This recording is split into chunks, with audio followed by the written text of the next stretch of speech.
To define the dynamics of persuasion is similar to defining the ways in which one should try to lose weight.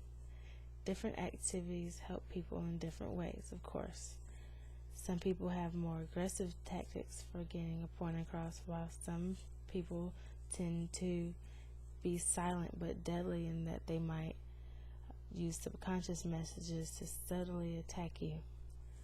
Plato and Aristotle's theories, though they are slightly different, reminded me of a movie called A Few Good Men because of the line, "You can't handle the truth."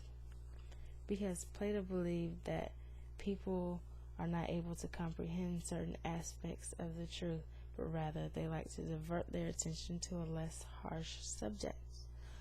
This is important in the government because there are some pieces of information that government chooses not to tell us because of the severity of the potential response. Because there are thousands of advertisements that you will encounter per day, there is no way that one could avoid being persuaded somehow. Like the billboards and magazine ads that you see, there's one in particular that I remember, the Got Milk advertisement. That advertisement will make you either directly look for a person or think of a person, preferably a celebrity with a milk mustache, or it will prompt you to actually ask yourself, have I had milk today? Mere exposure to those two words will forever burn a sketch into your mind of what kind of person you would think of, preferably one that has a milk mustache and is a celebrity, and you will always think of that every time you hear the two words "got milk" again. Trained persuaders will find out what you like or don't like and harp on those subjects until you are convinced.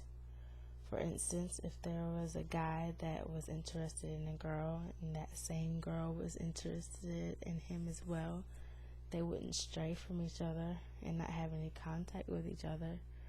Rather, they would try to give each other as many good experiences with each other as possible so that they won't feel like they were missing out on anything if they weren't together. One might compliment on the way that the other looks or smells, while the other person gives a nice firm hug hello. And also, we learned that people are more compliant after a good meal, so the best time to get a good night kiss would probably be after a nice, fulfilling dinner.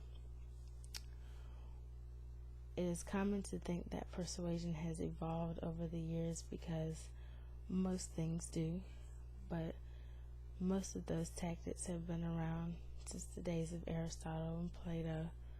We learn the basics of our persuasion techniques from them and apply them to our modern reality. At the place that I work, we sell cameras and we print pictures for people. One technique that we were suggested to do is explain to the public that the 4x6 size, quote-unquote, standard size picture is actually a cropped image. So what we have to do to suggest to a customer is that we ask them, have you heard of the new sizes? Would you like your picture to be in a full frame? Full frame meaning the entire picture without cutting anything out of the picture at all.